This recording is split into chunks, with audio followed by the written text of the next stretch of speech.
I did a drawing.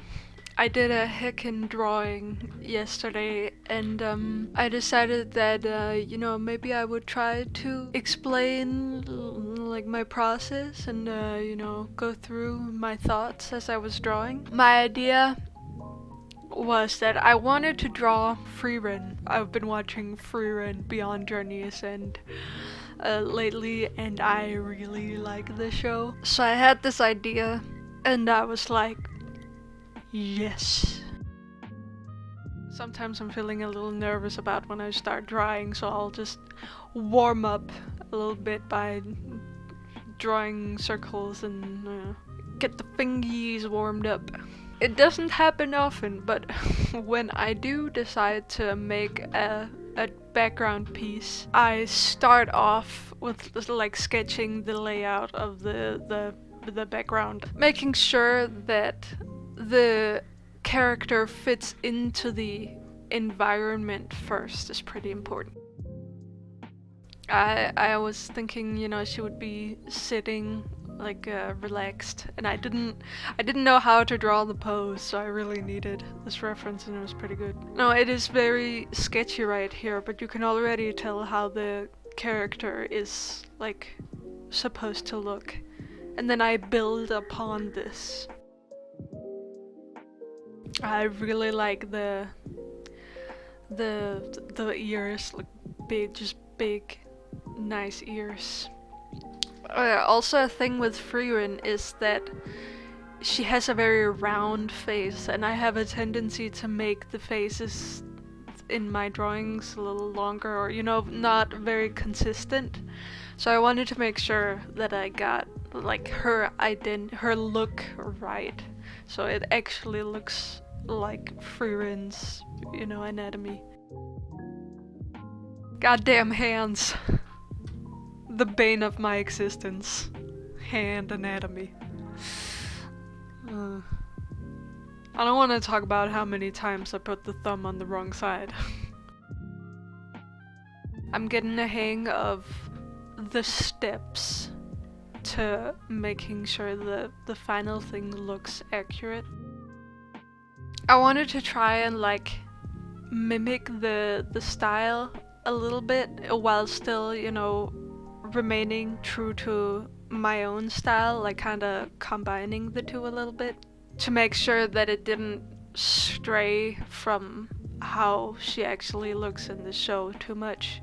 I remember drawing Catra in my own style and, not really thinking about that kind of thing, and it didn't end up looking like her at all. Realizing how big that forehead was. Gotta cut down that brain a little bit.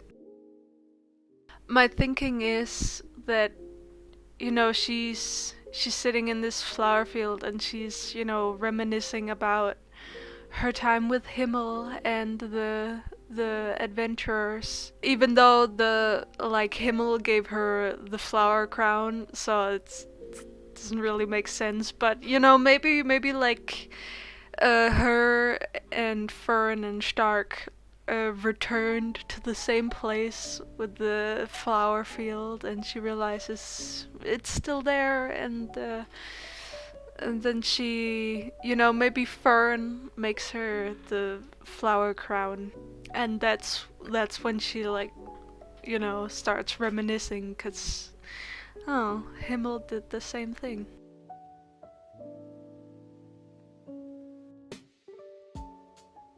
What I always love about these kinds of redrawing designs that I really like and try to imitate is there's so much to learn. Like I don't recall ever having drawn a flower crown before. And you just pick up these little things when you draw new things.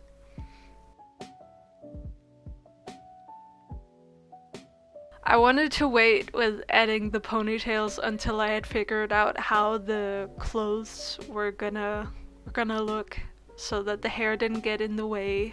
I like to do that with stuff like wings as well, and scarves, or anything that's like flowy.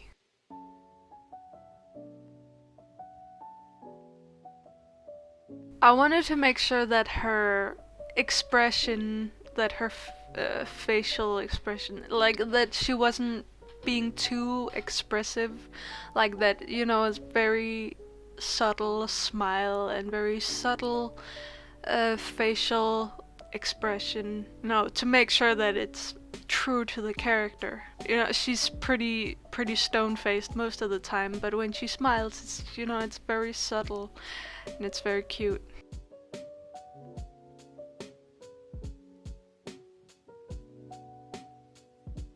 I'm never good with these kinds of like little cosmetic things on the like the details on the outfits. I can never make it look right. This is why I animate. I can't deal with details.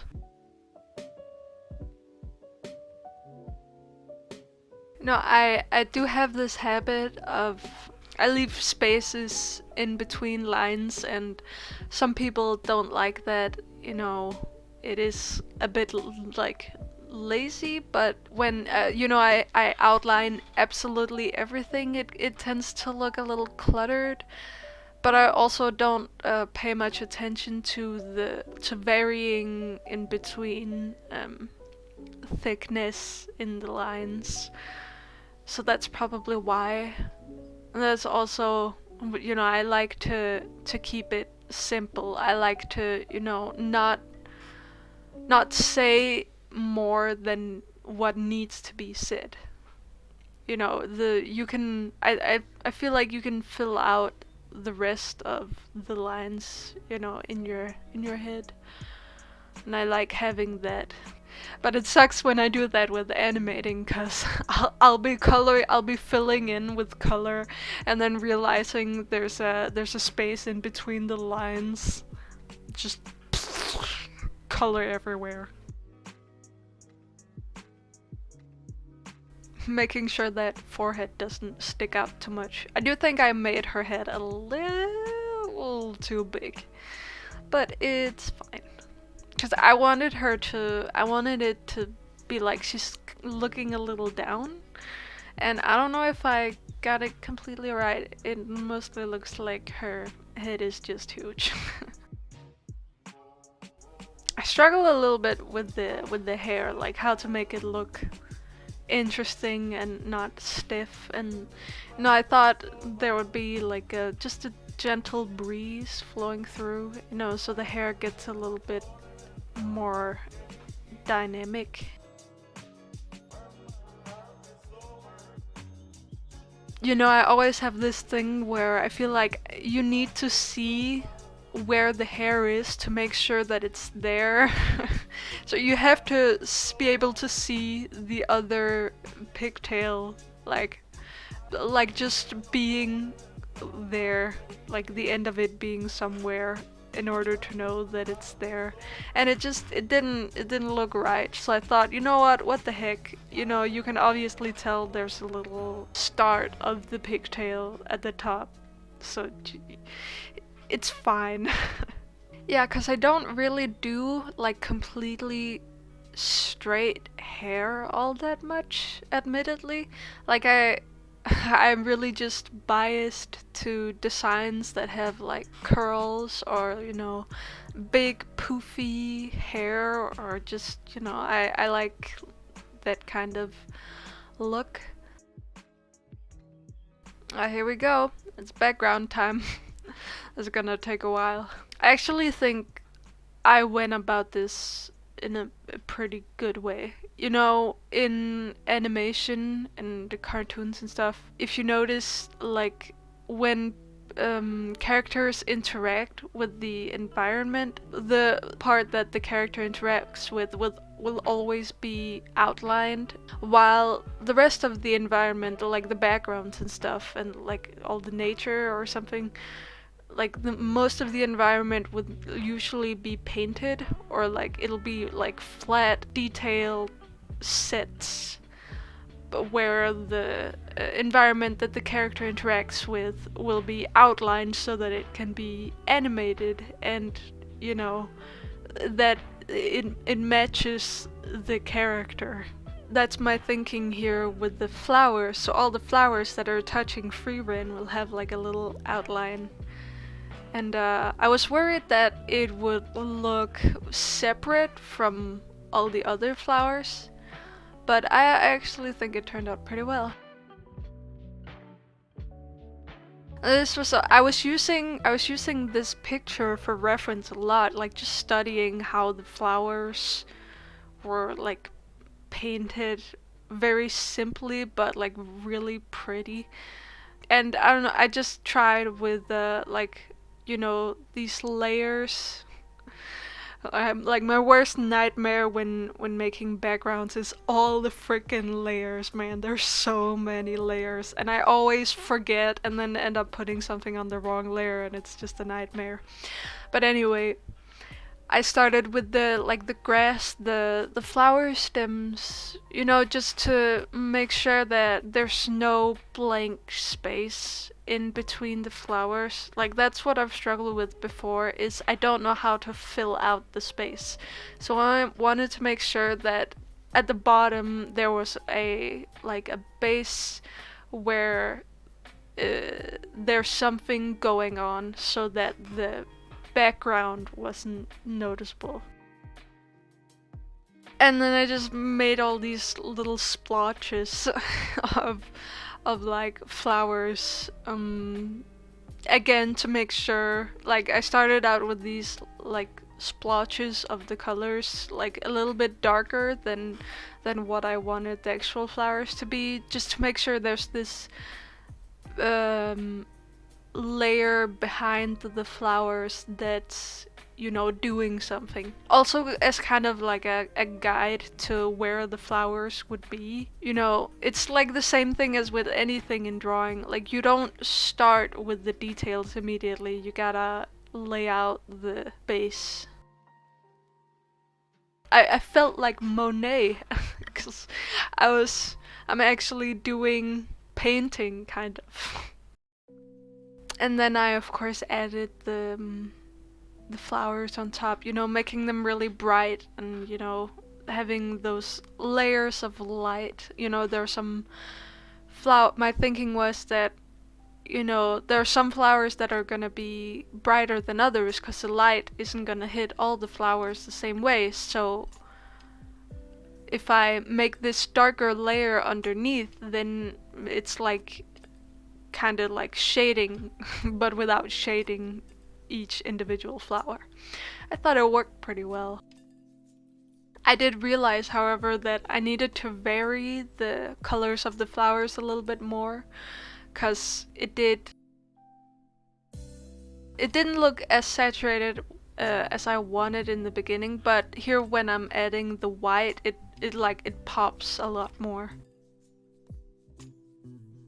With the flowers that are a little bit further back, you can see those are just splotches of color that doesn't resemble flowers at all. That's what I really like about this kind of painting. Like I don't do a lot of painting, but you know, the simplicity in it. I've seen a lot of artists that I really admire that paint beautiful, lively pictures that when you zoom in, it's just splotches. Like it's just simple and you can kind of see where they like put every stroke, but just the fact that they put every single splotch just right, it makes it look so good. I don't know, I'm not a painter, so I can't really say what goes into it, but I think it's really cool. Like it's the same thing with these flowers. Like they're very simple flowers, like splotches, but they look just enough like flowers that you don't question, you know, what is that? Yeah, the thing is, when I try to draw backgrounds, I always go through this hurdle of like, you know, having an idea in my head but not being able to make it look real. Like I try to do backgrounds, but it always ends up looking like a fifth grader painting. And that makes sense because I haven't done a lot of painting, so I don't have a lot of experience or practice with it. But I just can't seem to figure out how to make it look real. Or make it look good, but in a simple way. Like, I don't, because that's the thing with backgrounds, is that you don't want to spend too long on every little detail, because if like if you draw one, if you're trying to draw a tree, then you're not gonna go in and like render every single little leaf and make details on it, because it's not gonna end up looking good. It's gonna stick out like a sore thumb. There has to be this sense of like cohesion in the picture, like everything fits together and it looks good all around. I think that's what you want when making backgrounds, and it's not easy.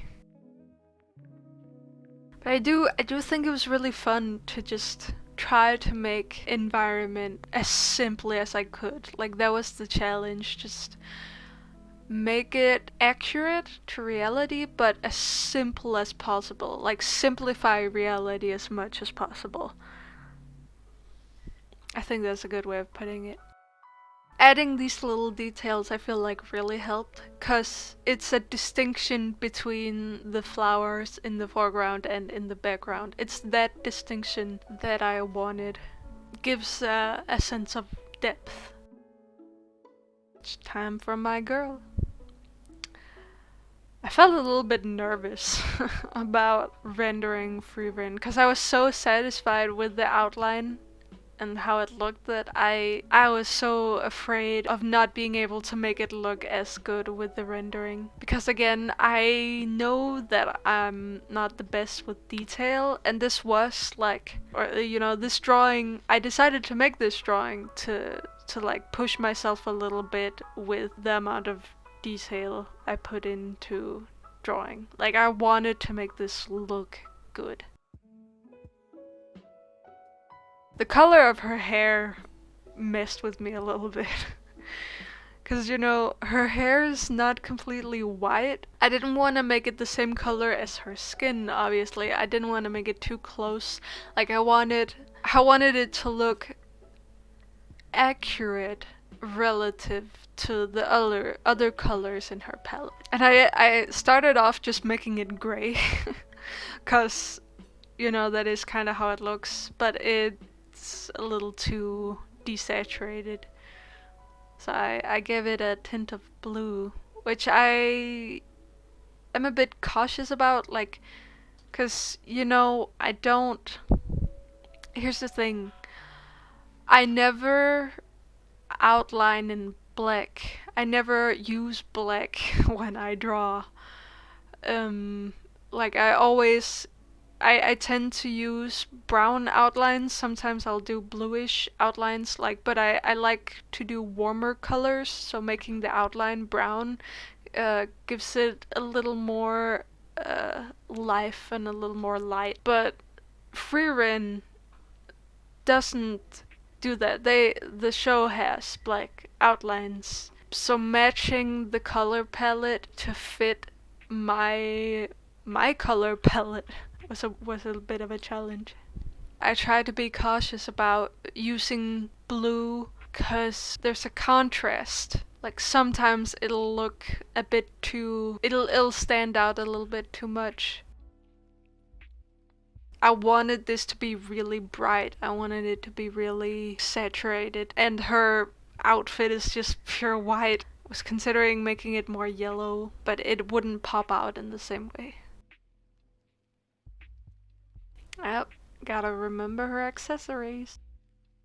Oh yeah, and I made the flower that she's holding, I made it blue. Just a little Easter egg. She's sitting down and she finds a blue flower, and that's when she starts, thinking about Himmel. Yeah, adding the stems, this also really adds some depth to it. Because it's not just green in the background, there's actual like stems. It is really good to just zoom out and check while you're drawing through the entire process, like what looks right, what doesn't look right. It's so easy to just stay zoomed in and focus on every little thing in the drawing, when again you wanna try to go for that cohesion and make everything work together. With this drawing, I decided to not be lazy. When usually I picked up this lazy habit of just, using a mask layer, set the opacity down, and shade just using one saturated color. Because I've been sketching so much lately where I don't really think about how the rendering looks. So I decided to not be lazy and actually pick out the colors for the rendering manually. Just, going back to my roots a little bit with the highly saturated colors and like the brightness and warmth. Like a little while ago, this was all I did. You can see how the blue kind of contrasts the brown a little bit, and sometimes it gets a little iffy with the darker blues and the brown. And with the eyes here too, yeah, I made the shading in the eyes a little too dark and it didn't look quite right. Like, cause the shading color shouldn't be darker than the color of the outline. Yeah, I tried adding the little bit of red in her eyes that she has sometimes in the show, because I thought it looked really cool in the show, but here it kind of looks like she has a little bit of evil in her eyes. This little touch with the flowers, with the shading, makes such a big difference. I love it. It makes it look like the flowers are actually like three-dimensional. It has been a while since I've done a more detailed piece like this, and I realized that it really helped that I had spent this time getting the basics right. It shows when I'm drawing here, because I know the steps. I know where to place the shading to actually make it look three-dimensional. Animating helps a lot with that too. When you're drawing a character that's moving, then you realize that, it has more than one side. Actually thinking about where the light is coming from and what is casting shadows and what kind of shadows. Where's the light gonna hit and where's the light not gonna hit. Yeah, I'm realizing those eyes don't look right. It is tough with the blue. I want to have a big contrast. Like the shading and the base color makes the colors pop more. This little thing I do with the adding, like the soft lighting, really adds some softness. Yeah, I wanted to add just, because I don't do the soft lighting on the face. It'll just make her look too white. So I wanted to add just a little more detail to her face to not make it look as flat.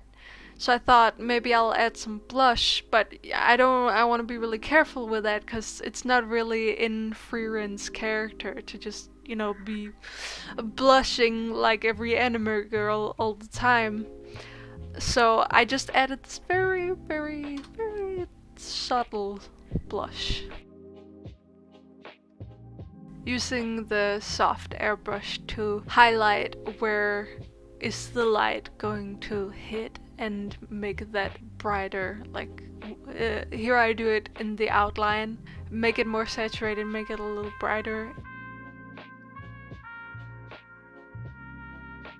I really like the way this turned out. Like I'm so happy with how accurate it seems to Frieren, and and her character.